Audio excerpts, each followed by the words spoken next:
Alright, this is for George Brad, and basically he's looking to add some light source of some type to the scene.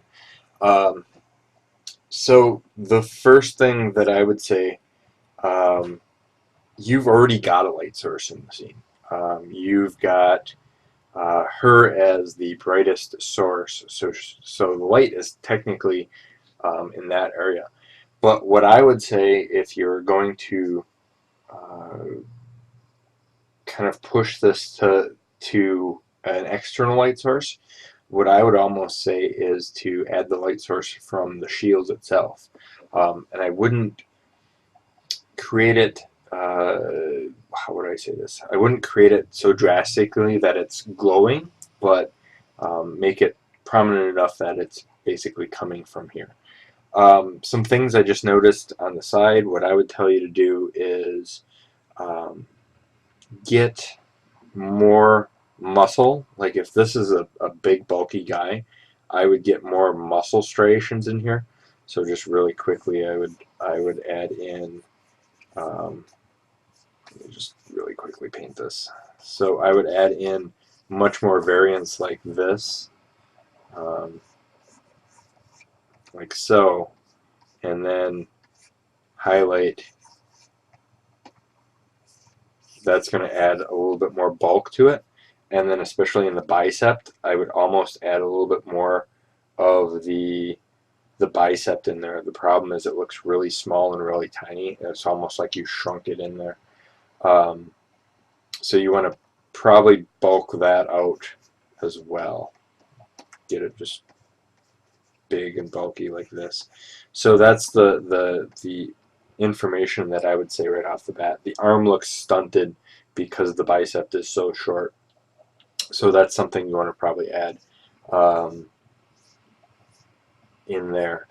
And so the other thing I would say is your shoulder muscle, the connection in your shoulder, you probably want to push up to as well.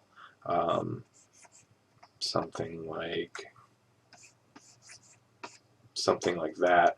And then you probably even get a little bit of a back muscle going, striation going in there. So that's something I would just add in there as far as that. So putting in this light source, what I would say is darken the majority of his hand.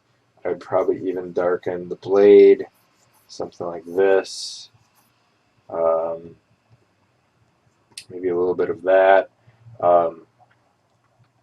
Probably darken some of this. So you want to get the light coming from here. So that would mean pushing a little bit more of this jawline. Also, kind of watch the face. It looks very profile-like, which doesn't feel very interesting.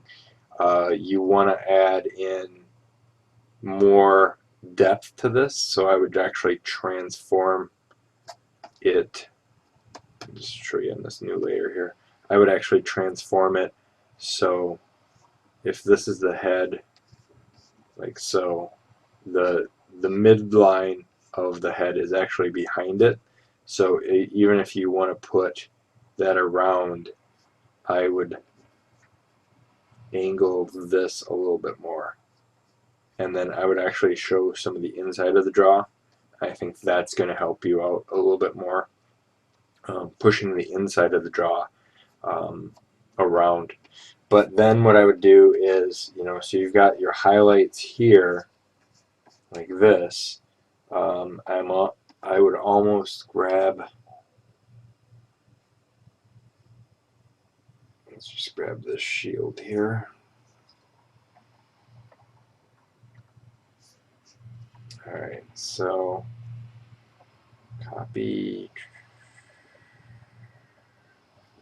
and let's see if we can blur this a little bit. Oops, probably do a Gaussian blur.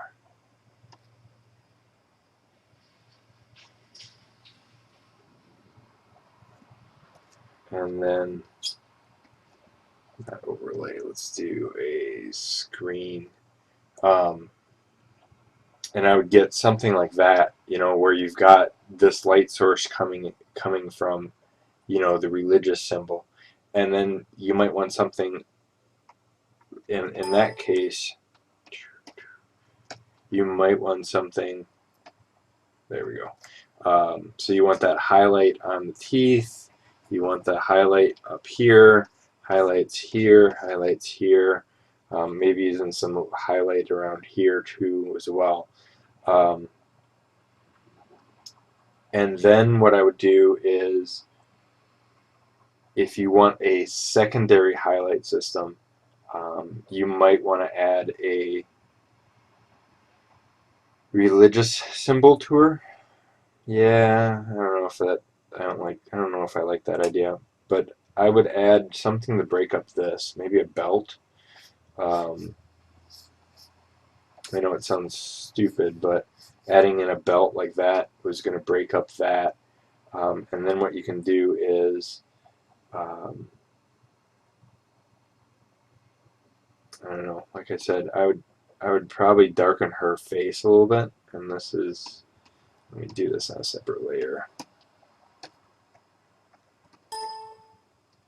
A little bit darker. So I would just say go,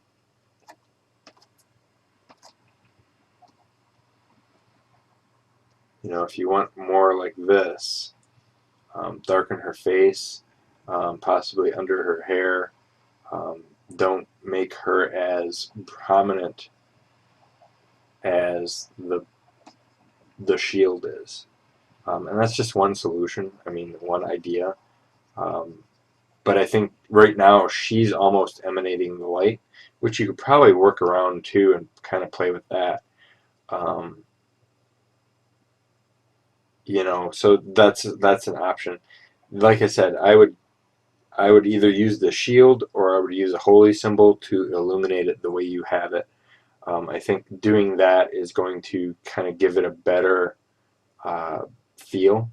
Another thing you might want to do is somehow put this symbol into the mace, if you would.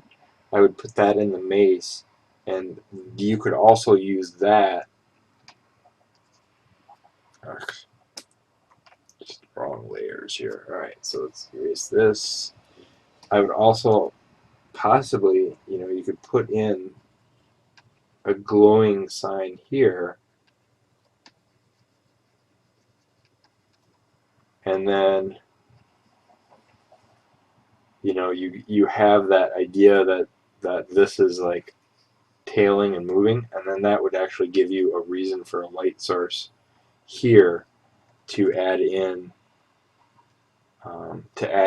something there too. And it's just a suggestion, but the way yours stands now, I think the big thing is the way it stands now is she's the existing light source. The light is on her. So if you want to push that even more, I think this is a viable solution. And of course you can still play with it. You can still work with it. This at least gives you the interesting option of having rim lighting, so you can actually put in a little bit more rim lighting on her, especially on the metal parts. Um, so that's something that you might want to do. It's a solution. The other thing too is, as looking at this with your chain, I know you've got these big links and stuff like that, but one of the things that you might want to do is make the links smaller as you go forward. The issue that I see right off the bat is that they almost get bigger in the middle here. So if you look at it, if you look at this is your biggest one, and then these get significantly smaller. So these links are your big ones here, and I would just probably rework that just to get it um, a little bit more where like, especially if this is coming around the head, you might want to bend this to be the point where